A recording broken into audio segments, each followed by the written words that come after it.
Okay, I'm just starting off to, recap the Louisiana Tech game. That was another great team win. Thought we had an excellent homecoming crowd and fan support, so always appreciative of the people to come out and give us an incredible home field advantage. Thought we performed well and took positive steps forward in all three phases of the game. We won the explosive play battle and the turnover margin, the two most critical factors in determining the outcome of games. Thought we also did a great job in situational football. 1 third down, 1 red zone, and for the first time in a while won the drive start battle by 5 yards, which was great. Excited with our progress, particularly the past 2 games. Happy to be playing our best football and showing steady improvement in November. I think that's a sign of a team heading in the right direction. Certainly bowl eligible for the 9th straight season, which is a school record, to extend the season, have an opportunity to play another game, and develop our young guys during that stretch of practices leading up to the bowl, and to be one of 13 new Power 5 head coaching hires, and to be one of 3 with 6 wins at this point, I think is speaks volumes for our program as well and where we're headed. So certainly excited for that as well. Kind of some players of the game and miscellaneous notes. On offense, our staff player of the game was Nick Fitzgerald. On defense, the co-players of the week were Montez Sweat and Mark McLaurin. And on special teams, the co-players of the week were Tim Washington and Dedrick Thomas. Our scout team players of the week for the offense were running back Robert Rivers, Zay Furge for the defense, and then Christian Roberson for special teams. And those guys play obviously an instrumental role, don't get a lot of fanfare, but replicating the opposing team's looks and giving us an excellent representation of the speed of the game. Those guys are very, very critical to our success. Student athletes of the week were Kendall Jones and Austin Williams. Injuries, offensively, Kylan Hill, we're feeling real good about. He's day-to-day with a lower body, and Osiris Mitchell is day-to-day with an upper body. Defensively, Shamar Kilby-Lane, day-to-day with a lower body, and Jaquarius Landrews, day-to-day with a lower body. Okay, moving ahead to Alabama. Obviously, a lot of this goes without saying, but we'll go through the process anyway. Head coach is Nick Saban, 141-20 in his 12th season as a head coach, and I don't think there's enough time in the press conference or ink in the printer to go through all of his superlatives. Obviously, the best head coach in college football right now, and arguably one of the best of all time. And he's won 6 national championships. And Alabama clinched the SEC West with their win over LSU last week. Offensively, the coordinator is Mike Loxley, Baltimore native. Know Mike, he's doing a phenomenal job. Balanced offense that incorporates the RPO and a West Coast passing attack, averaging 51 points a game, and once again showing a lot of balance, 224 on the ground and 341 in the air. They're top players, and I can essentially go through the entire 2 deep. I don't want to insult anybody, so we had to pick some guys out. But obviously, Tua is having a Heisman caliber season. 2,361 yards passing, 27 touchdowns, accurate, elusive, can beat you with his arms and beat you with his legs. Najee Harris and Damian Harris, 594 and 554, both powerful and explosive. And then Jerry Jeudy and Henry Ruggs, 880 yards, 10 touchdowns. And Henry Ruggs has 8 touchdowns, both incredibly explosive, very fast, excellent route runners. Coach Gaddis, who I work with at Penn State, is their receivers coach. He's doing an awesome job developing those guys, can make you miss, and definitely a threat. Defensively, Tosh Lupai is their defensive coordinator. A 3 and 4 down mix, 2 high, 1 high zones. They bring pressure. Not a ton, but when you have the front 4, front 6 that they have, you really don't need to bring extra people to generate pressure. But when they do, it's very impressive. They're ranked 3rd in the country in red zone defense, 4th in sacks a game, and 11 in total defense. I believe they're giving up, they're right behind us in the rankings. I think they're giving up right around 14 or 15 points a game. The top D lineman, 92, Quinton Williams, 43 tackles, 12 for loss, 4 sacks. People have him earmarked as a top 5 draft pick. Linebacker, number 32, Dylan Moses, 48 tackles, 8 for loss, 2.5 sacks. A 2017 All-SEC freshman, and defensive back Savion Smith, who's just An incredible ball player. 27 tackles, 3 interceptions, 3 pass breakups. In the entire secondary, and really we can go here and talk through every single player on the defense and find similar things to say. On special teams, Jeff Banks in his first year, he was previously at Texas A&M, extremely well coached. Punt return averaging 14 yards per return, 25 on kickoff return, and they have 7 tackles inside the 20 on kickoff coverage. Jalen Waddle is their punt return guy. Josh Jacobs, their kickoff return guy. And then they got a couple guys who fly down on kickoff coverage, DJ Lewis and Jalen Moody. So, that is another, strength of their game as a special teams. In closing, certainly excited for the opportunity to play the reigning national champions. We have the utmost respect for Coach Saban, his program, and their players. We talk all the time here in our building with our kids about the term championship standard, and quite frankly, this is what we're chasing. Alabama is the gold standard in this league, and I told the team last night, no one falls to the top of the mountain. These guys have worked their tails off, and they've earned the right to be there.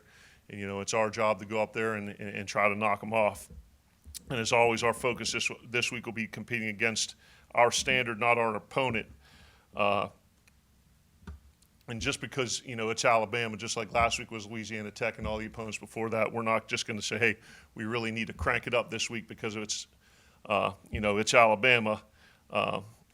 But we got to have a heightened awareness heading into the game that the margin of error is almost negligible.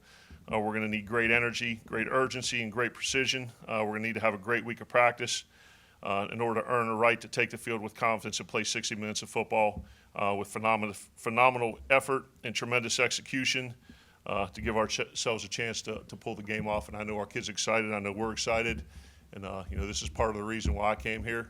And I know certainly this is part of the reason why our kids chose Mississippi State to compete in the most competitive division in all college football and have a chance to play against a team of Alabama's caliber. So with that, any questions?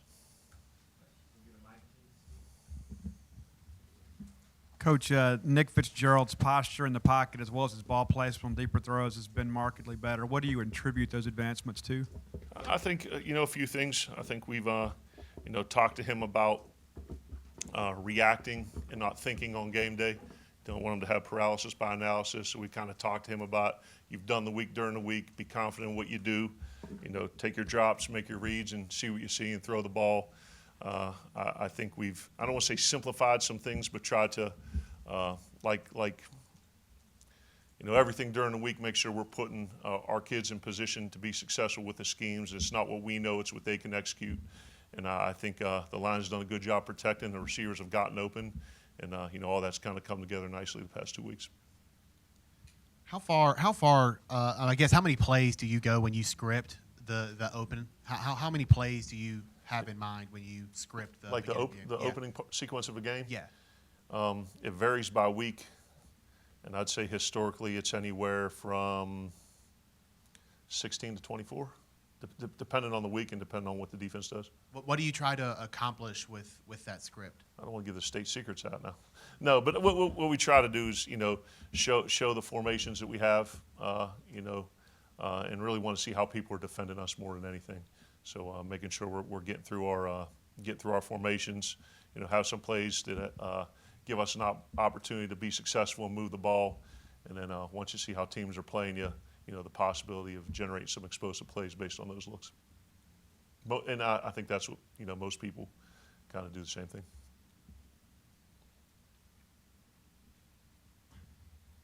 In these games where you're an underdog, it's often the case that they'll try to take a shot early in the game. And I think you mentioned it with FCS teams coming here that you need to kill hope for them, and I think you're kind of in the opposite situation here.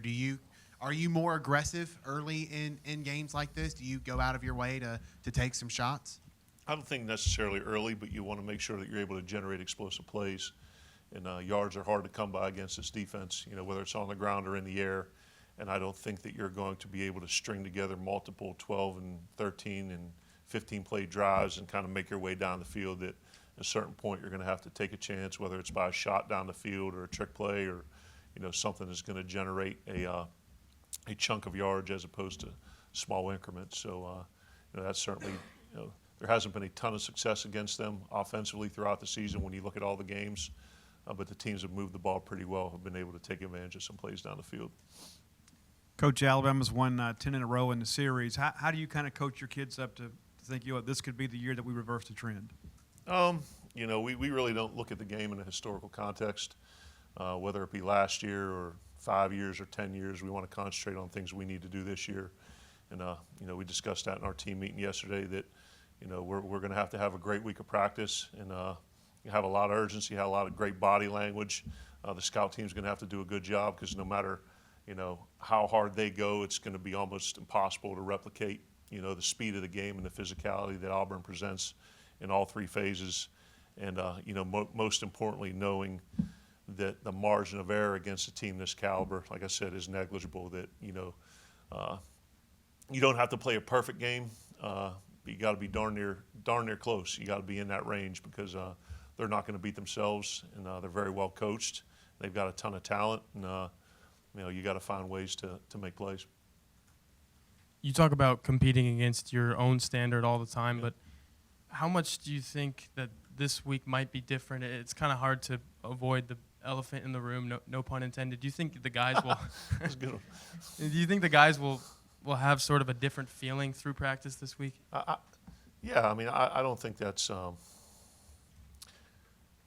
You'd be remiss not to look at it that way. And I guess my point is we're not changing our approach, but there will be a heightened sense of awareness. So, certainly they know that, to be able to compete and have an opportunity to beat a team of this caliber, that a substandard week of practice is not going to get it done. So once again, the methodology and the approach is not going to change, but certainly the manner in which we game plan, the manner in which we practice, and then how we play with our effort and precision on Sunday has got to be certainly have a heightened sense of awareness. In his first 2 years on the field, Maury Smitherman kind of went back and forth between nickel or corner or safety. Since the spring, what's changed about him? Obviously, he's gotten more comfortable with that position, but just his change in play from spring practice to now. I think he's matured a lot. I think his understanding of the game has improved. He's a smart kid with a good football IQ, and I think under Coach Buckley's tutelage and within the structure of Coach Shoup's scheme, it gives you an opportunity to play a bunch of different techniques at that position. Cloud corner with the ability to run support. Some quarters, some man-to-man, and I think he possesses that skill set. And I think every practice, every day, you see him get a little bit better, and I think that's helping him gain confidence as well. Coach, during your time in Pittsburgh and being at Penn State, how much did Alabama Aura, how much did you come to know about it? Did you pay attention to it very much? And just talk about that a little bit, history. Yeah, I think it predates Penn State. It's certainly hard to ignore.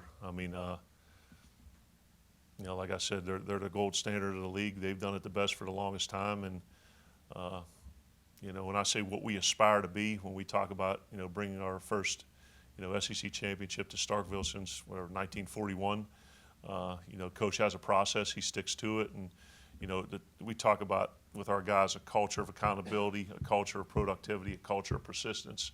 Not only have they recruited at an extremely high level for a long period of time, but they do an unbelievable job with player development. They do an unbelievable job with coaching, and you can tell that the culture allows them to do the little things right when it gets to the big game setting. And I think that's something that as we grow to become that type of program and aspire to do those things, those are things we're going to need to do as well. Offensive tackle play was pretty shaky early on in this season. How have you seen those guys kind of progress as the season goes on, and how is that rotation at left tackle working for you? Yeah, bless you. I think we got our confidence shook with that kid from Kentucky a little bit. He had a day against us, with the snap count, and bless you. And the polite kid from Florida. Those are two real good pass rushers. And since that point, I think we've settled in a little bit. We've gone against some, similar type players and have been able to not necessarily eliminate them, but neutralize them a little bit, and just working on our drop back pass pro technique, and then really providing those guys a little bit of help with changing the launch point, getting the ball out, using some chips with the tight ends and the backs, and I think the rotation at left tackle between Greg and Tyree has allowed them both to stay fresh. I think Coach Johnson's done a good job the past few weeks, getting DP, Michael Story, some of those other guys in there as well to build some depth. Hopefully we can do that on offensive line like we've been doing on the defensive line. Joey Jones has a long history of playing at Alabama and things. I don't think he's ever had the opportunity to go back and coach against him. I might be wrong on that. I've kind of looked back. I don't think he has. Has he mentioned anything about going back to a place where he was beloved, and I think he was on their all-decade team or something in the 80s and things like that? Has he mentioned anything about it? No, he has not. So I'm sure Coach has got a lot of great memories from Alabama as a player, and he's certainly beloved there, and deservedly so. But I think he's bleeding more maroon and white than crimson now. So I think it'll be probably great for him when he goes back in there. I'm sure it'll be emotional and very positive. But he's done a good job of managing that and making sure we need to get done what we need to on special teams. But I'm sure it'll be pretty cool for him. Colin Hill's work as a running back speaks for itself, but have you been impressed with what he's done as a wide receiver, and particularly on the downfield routes? And was he close to 100% the other night? Yeah, I'd say close. I mean, I don't want to put a percentage. We'll be speculating, but I know it won 100. But he's a tough kid, gutted through it, wanted to play, and Thomas and his staff have done a great job getting him ready. But, I think that's something that we discussed probably a little earlier in the year relative to running back carries. And I know, both he and Aries are over six yards a carry, and I think ranked 4 or 5 in the league in yards per carry. And, it's a chicken or the egg thing. Are they averaging that many yards per carry because we're handing the ball off to them in advantageous looks? And I think it's about dispersal of the ball to playmakers. So whether we're handing it off to Colin or we're finding a way to get him the ball on quick screens, swing screens or down the field matched up on the linebacker. It's about getting the ball into his hands, and whether it's handing it off or throwing, to me, is immaterial. Alabama's only given up 113 rushing yards in the past 3 games combined. Knowing that, how much of an Per game or combined? Combined. Whoa. 113 yards in 3 games. Knowing that, how much of an emphasis will be on continuing the success that you guys have had in the passing game, past 2 games? Yeah, we're going to need to do both to be balanced. And I think that's probably the biggest change or sign of growth with the offense from LSU to now is, one, a concerted effort on my part to get back to what I believe, which is dictating the tempo of the game and not reacting to it, finding a way to be balanced, that if teams are taking away the run by numbers or support, our willingness and ability to throw the ball in either the quick game or down the field. And you're not going to, you watch all these games, you're not going to make a living handing the ball off up the middle against this front. It's just not realistic. So we got to be creative in the ways that we run the ball, creative on the ways we get it on the perimeter, and quite frankly, being able to protect and get guys open. So it's going to be a huge challenge. There's an excellent defense. Coach, you mentioned that Tua's having a Heisman caliber type season. Is the approach going to the week to make things more difficult for a talent like him rather than to just outright stop him? Yeah, I hope so. I hope we're able to make it difficult on him. But he's, I said, Coach Loxley's done an unbelievable job, in his first year as a coordinator. I think they're up over 550 yards a game of total offense and over 50 points. So once again, with great players like him, I call them game wreckers, that they're able to take the game over by themselves. I don't know that it's ever necessarily a matter of stopping them as it is neutralizing them or containing them. And, that's our hope with him. And that's why I'm a proponent of the dual threat quarterback, because, he's a guy that could drop back, stay in the pocket, make his progression in his reads, and push the ball down the field. And at the same time, beat you with his feet on design runs. Or some of the big things you watch is when the play breaks down, he scrambles out of the pocket, and you see Ruggs or Jerry Jeudy kind of, flush out of there and make a play. So, he's a guy that certainly merits a ton of attention. And I know Coach Shoup and his staff are going to do a great job of putting a plan together. You mentioned the swing screen concept for Kyle, and he's gotten a lot of that. It's common for running backs to get a lot of targets in your system. Is that exact swing screen concept common, or is that something that Kylan's been getting more of? I think very common. Yeah, it's been kind of stable. Yeah.